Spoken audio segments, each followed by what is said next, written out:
자, 오늘은 이제 요한복음 기록 목적인데 제목은 나의 양식은이라는 제목입니다. 요한복음을 기록한 목적이 뭐냐? 생명입니다. 생명. 그래서 20장 30절과 31절이거든요. 예수께서 이 책에 기록한 목적은 예수가 그리스도요, 하나님의 아들이심을 믿게 하고, 그러니까 그리스도라는 말이 메시아라는 말이죠. 구원자라는 말입니다. 하나님의 아들도 똑같은 표현입니다. 또 그렇게 믿어서 그의 이름으로 생명을 얻게 하려는 것이다. 그러니까 두 가지 목적이죠. 예수 그리스도를 믿게 하는 것이고, 두 번째는 그것을 통해서 생명을 얻게 하는 것이다. 믿는 것과 생명은 어떤 관계가 있을까? 첫 번째는 믿음의 대상과 영생의 주체가 동일하다라는 겁니다. 그 말은 무슨 말이냐? 요한복음 14장 6절에 보시면 예수께서 이렇게 말씀하시죠. 내가 길이요, 진리요, 생명이다라고 말씀하고 있거든요. 예수님이 생명이죠. 믿음의 대상도 예수님이시죠. 근데 그 예수님께서 생명 그 자체, 생명의 근원, 생명 그 자체다라는 것이죠.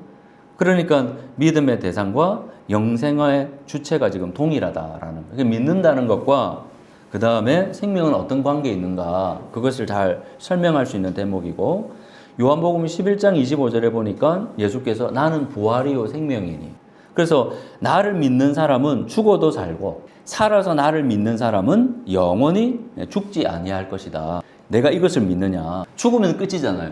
근데 죽어도 다시 살 수 있다는 거예요.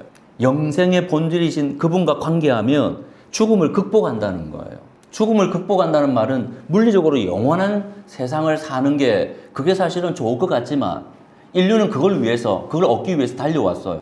그런데 의미 없이 무한정의 긴 시간을 살면 그 무슨 의미가 있겠어요?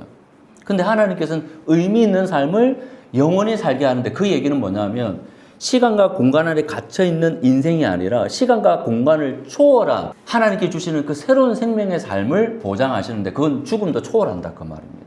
그래서 요한복음에서 예수님과 관계하는 사람들, 하나님의 백성들은 이제 새로운 삶, 새로운 세계, 새로운 삶의 원리, 새로운 세계관을 제공해 주시겠다는 거. 그래서 요한복음 5장 24절 보세요.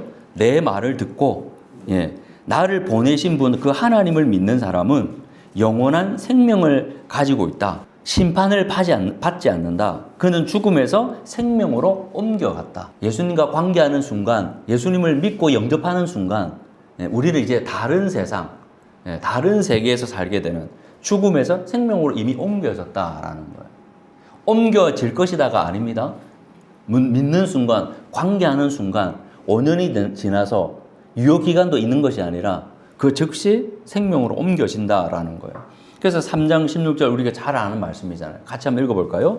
하나님께서 세상을 이처럼 사랑하셔서 외아들을 주셨으니 믿는 사람마다 멸망치 않고 영생을 얻게.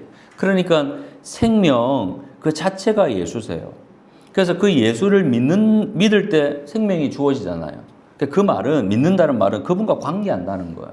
요한복음에서는 영접한다, 받아들인다, 수용한다, 신뢰한다, 의지한다. 그러니까 그분 관계 안에 머문다는 것이죠. 나는 포도나무요, 너희는 가지니. 그분의 뿌리에, 그분의 줄기에, 그분의 생명에 붙어 있는다라는 거예요. 그게 내가 살 길이라는 거예요. 그분과 관계할 때 어떻게 하겠습니까? 요한복음 17장 3절에 보니까 영생이 뭐예요? 그 하나님을 잘 알고 아버지께서 보내신 예수 그리스도를 뭐라고요? 아는 것. 그러니까 예수 안에 들어갈 때 이제 그분과 함께 동행하면서 산다는 말이죠. 그게 영생이에요. 그러면 영생은 이미 우리가 죽어서 천국 가서 주어지는 것이 아니라 내가 예수를 영접하고 믿는 순간 우리 안에 주어지는 혜택이죠. 축복이죠. 요한복음 5장 39절을 보니까 성경을 갖다가 연구한다는 것은 영원한 생명이 그 안에 있다고 생각하기 때문에. 왜? 그 안에 예수, 하나님의 비전, 하나님의 사랑, 하나님의 계획, 하나님의 섭리가 성경 안에 담겨 있잖아요. 그래서 교회가 자꾸 성경을 연구하고 공부하고 읽고 그 안에 답이 있기 때문에 보는 이유가 그거다라는 거예요. 영원한 생명이신 예수가 그 성경 안에 있잖아요. 왜? 성경은 누구에 대해서 증언하는 것이다? 나에 대해서 증언하는 것이기 때문에. 그럼 보세요. 주님과 동행하면서 성경의 말씀을 계속 상고하는 거예요. 그러면 어떻게 될까요? 요한일서에 보니까 우리는 이미 죽음에서 생명으로 옮겨졌다는 거예요.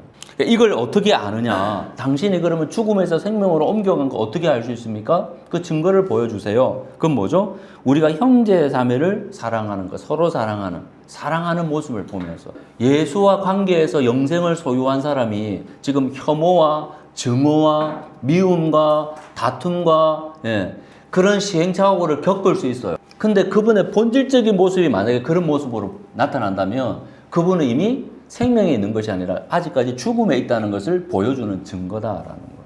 그래서 예수 안에 성숙해져 간다는 것은 점점 다정해져 간다는 거예요. 점점 더 유순해져 간다는 거예요. 점점 친절해져 가는 것이고 점점 부드러워져 간다는 거거든요. 그래서 보세요. 사랑하지 않는 사람은 죽음에 머물러 있는 거예요. 자, 그렇다면 나에게 생명은 뭔가라는 거예요.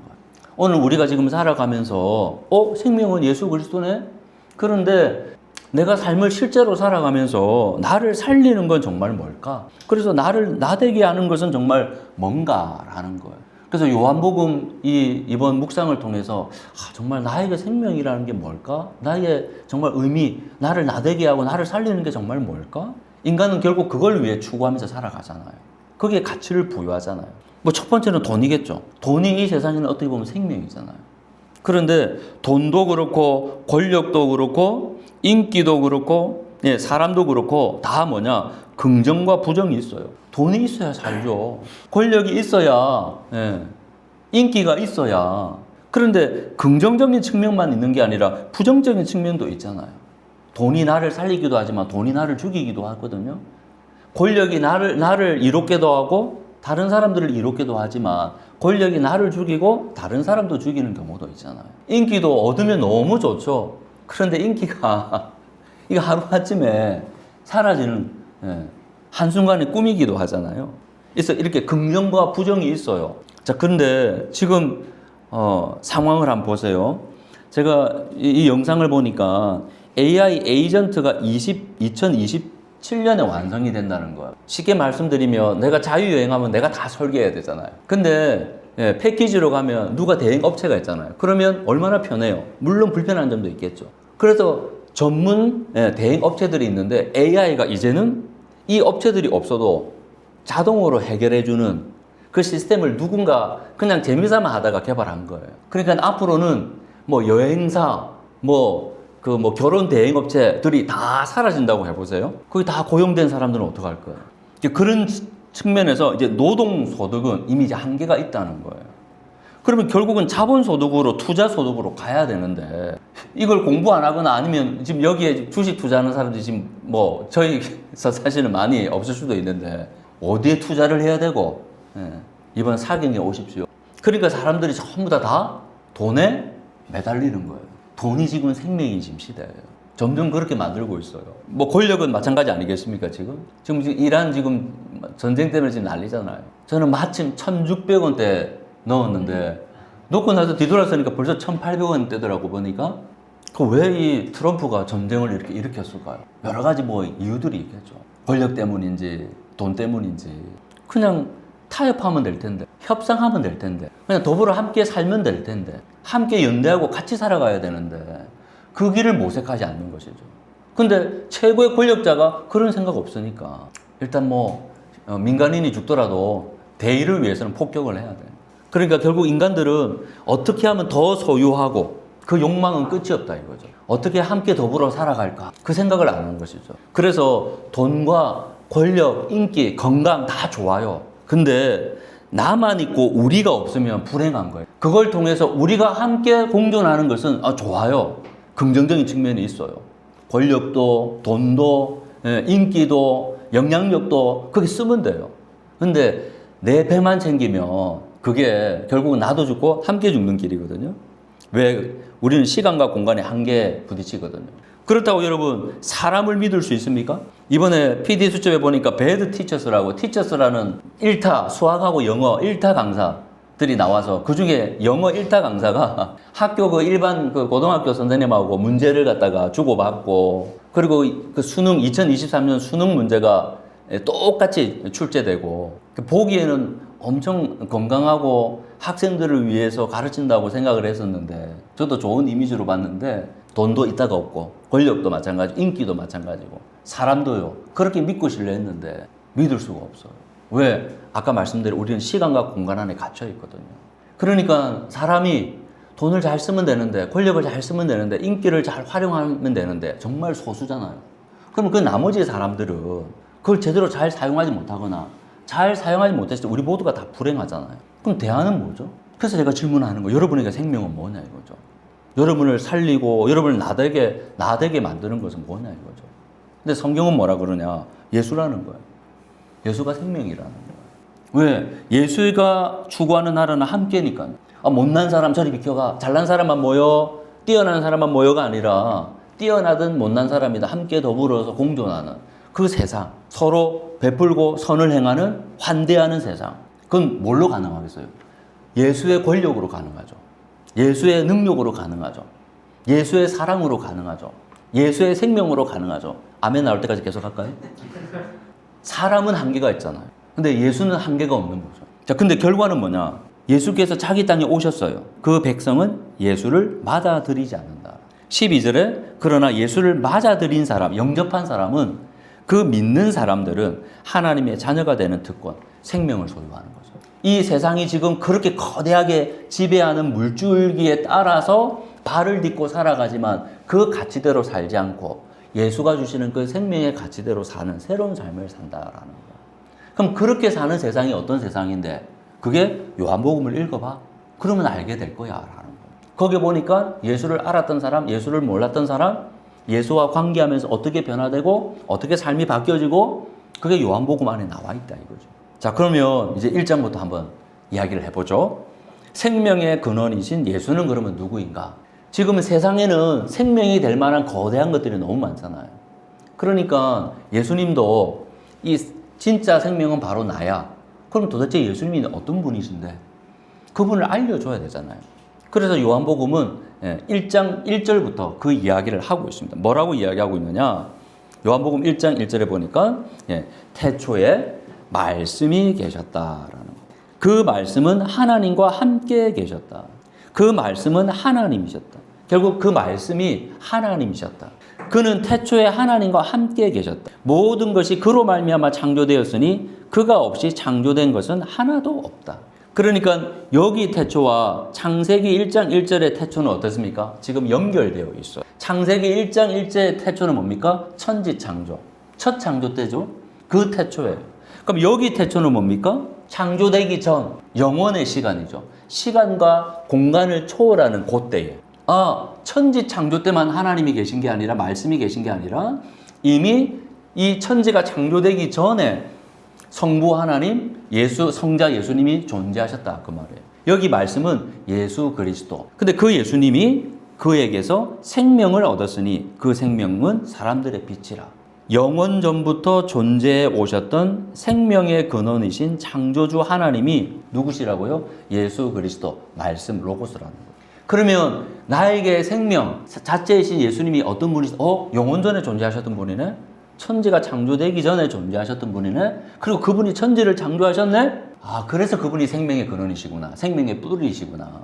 인간은 그분으로부터 태어났구나. 그래서 거듭난도 그분을 통해서 다시 태어나는 거잖아요. 그게 무슨 창조? 새 창조죠, 새 창조. 자, 그러나 사람들은 어떻게 했다고요? 요한복음 1장 10절에 보니까 그는 세상에 계셨다. 세상이 그로 말미암아 생겨났는데도 세상은 그를 알아보지 못했다. 자기 땅에 오셨으나 그를 받아들이지 않았다라. 예수께서 이 땅에 생명으로 오셨어요. 창조주 그 하나님께서 오셨거든요. 그래서 빛을 비추셨어요. 어둠 속에 있는 자기 백성들에게. 근데 사람들이 그걸 수용하거나 받아들이지 않았다라는 거예요.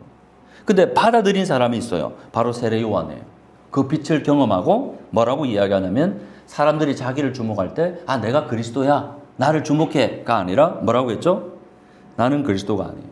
교회 지도자가 하나님께 주신 그 능력으로 하나님의 영광을 드러내야지 자기가 드러나고 자기가 주목을 받고 자기가 인기가 있고 자기가 브랜드를 가지는 게 좋을 수도 있지만 그게 자기한테 독이 될 수도 있는 거예요. 세례 요한은 끝까지 뭐라고요? 나는 그리스도가 아닙니다. 그리고 마지막에 뭐랍니까? 그는 흥하여야 하고 예수는 흥하여야 되고 나는 뭐라고요? 새하여야 된다라는. 그러니까 빛을 경험한 세례 요한은 예수님의 어떤 존재인가를 분명히 인식했기 때문에 자기가 누구인가를 확실히 이해하고 그래서 자기 사명이 뭔가를 분명히 알았던 것이죠. 그래서 1장 23절에는 세례 요한은 예수님을 빛을 증거하는 뭐라고요? 나는 그냥 소리에 불과하다고 이야기하잖아요. 우리는 소리예요. 이 땅에 살아갈 때 내가 주목받고 내가 인기가 있고 내가 내 욕구를 인정 욕구가 있어서 내가 인정을 받고 자아 실현을 하고 성공하고 업적을 남기고 싶죠. 모든 사람이 다 그래요. 근데 그 밑에 본질에는 뭐가 있냐면 나는 그럼에도 불구하고 그 가운데 주님을 드러내는 소리라는 거예요. 그래서 모든 영광이 나한테 주어졌을 때 그걸 하나님께로 돌려드리는 사람이 있잖아요. 그게 진짜 하나님의 빛을 경험한 하나님의 생명을 소유한 사람 아니겠습니까? 그래서 마대 테레사 같은 경우에는 나는 신의 몽땅 연필이다. 주님께서 그냥 몽땅 연필 쓰시다가 필요하면 쓰시고 필요 없으시면 안 쓰시고 그렇게 자기 인식을 했다는 거예요. 여러분의 정체성이 뭡니까? 삶의 의미는 내가 누구인가를 나의 정체성을 확인하는 사람이 자기 삶의 의미나 가치를 결정하는 데 도움이 되거든. 그래서 그 사람은 뭘 통해서 알 수 있나요? 그 사람이 돈과 시간을 어디에 활용하고 있는가를 보면 그 사람인가를 알 수 있잖아요. 왕가 사는 남자 지금 뭐 인기니까 이야기 안 할 수 없잖아요. 거기에 주목받는 사람이 누굽니까? 어몽도. 그래서 단종의 시신을 갖다가 거두는 자 3족을 면한다고 했거든요. 얼마나 두렵겠어요. 특히 자기 가족에게 피해가 입으면 어떻습니까? 굴복할 수밖에 없잖아요. 근데 이 사람은 옳은 일을 하다가 화를 당하는 것은 달게 받겠다. 그래서 세례 요한도 예수 때문에 순교당하잖아요. 예수 때문에 고난받잖아요. 생명을 부여받은 예수 때문에 우리가 이 땅에서 믿음으로 살 때 고난을 받잖아요. 그게 옳은 일이기 때문에, 그게 가치 있는 일이기 때문에. 근데 신숙주는 달라요. 신숙주는 세종대왕이 가장 아끼던 학자입니다. 죽기 전에 내 손자 단종 네가 좀 잘 아끼고 보살펴달라고 부탁했거든요. 근데 나중에 세조의 편에 섭니다. 수양대군의 편에. 그리고 그 영광으로 어디까지 올라갑니까? 영의정까지 올라갑니다. 그래서 신숙주를 빗대어서 쉽게 씌워버리는 녹두나물 있잖아요. 그 숙주나물이라고. 사람마다 자기가 선택하면 그 결과는 달라요. 이 말씀 같이 한번 읽어보겠습니다. 시작. 나의 양식은 나를 보내신 분의 뜻을 행하고 그분의 일을 요한복음을 통해서 나의 생명은 뭐지? 나의 양식은 뭐지? 그걸 확인해야죠. 예수는 분명했어요. 아버지를 드러내는 거. 세례 요한도 분명했어요. 예수님을 드러내는 거. 우리의 양식은 뭐죠? 예수를 드러내는 거. 예수의 영광을 드러내는 거예요. 2장부터 4장까지 보면 이렇습니다. 자, 예수님께서 이제 이 땅에 빛으로 오셨어요? 드디어 새로운 시대가 시작되잖아요. 그럼 그 새로운 시대가 시작되면 어떻게 될 것인가? 그의 충만함으로 선물을 받되 어떤 선물이냐? 은혜 위에 은혜를 더하는 거예요. 첫 번째 은혜가 뭐냐면 율법은 모세를 통해서 십계명과 시내산 언약의 그 축복을 율법을 받았잖아요. 그게 은혜죠. 근데 은혜 위에 은혜를 더한다는 말은 뭐냐면 이제는 예수 그리스도로 말미암아 예수님을 통해서 새로운 은혜가 더 큰 본질적인 은혜가 우리에게 주어진다라는 거예요. 그게 이제 2장부터 설명을 하고 있어요. 그 첫 번째가 뭐냐면 혼인잔치예요. 그게 가나에서 시작되거든요.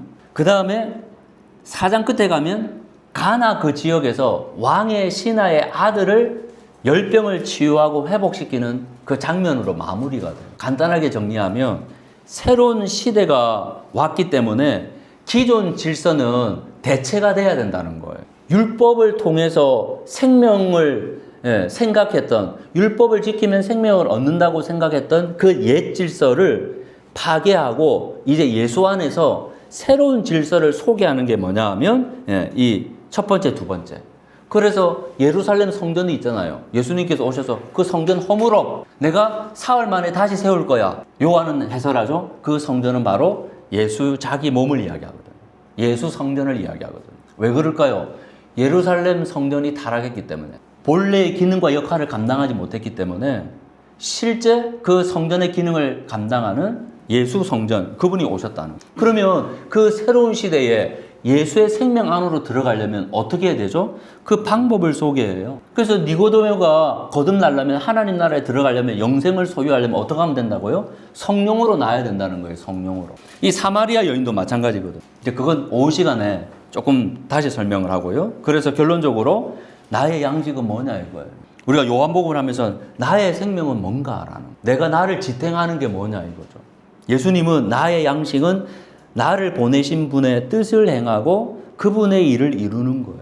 어떻게 하면 좀 내가 좋은 데 취직해서 연봉을 좀 이렇게 잘 받아서 가정을 꾸리고 안락하게 그냥 편안하게 노후에 그냥 여행 다니면서 그냥 건물 한 채 있으면 그거 나오는 돈으로 그냥 편안하게 그냥 노후를 마무리하는 게, 그게 우리의 양식이 아니라 예수를 드러내는, 예수의 영광을 드러내는 거. 예수를 드러내고 예수의 영광을 드러내는 것이 무엇이지? 그것을 고민하고 찾아가는 거. 그래서요, 한번 보세요. 교회, 가정, 직업, 공부, 돈, 권력, 인기, 건강, 일상, 이 보세요. 이게 다 나의 양식이 뭐냐 이거. 여러분은 나의 양식은, 나의 생명은 예수 그리스도이십니다. 그것을 선택하시는 저와 여러분 되시기를 주의 이름으로 축원합니다.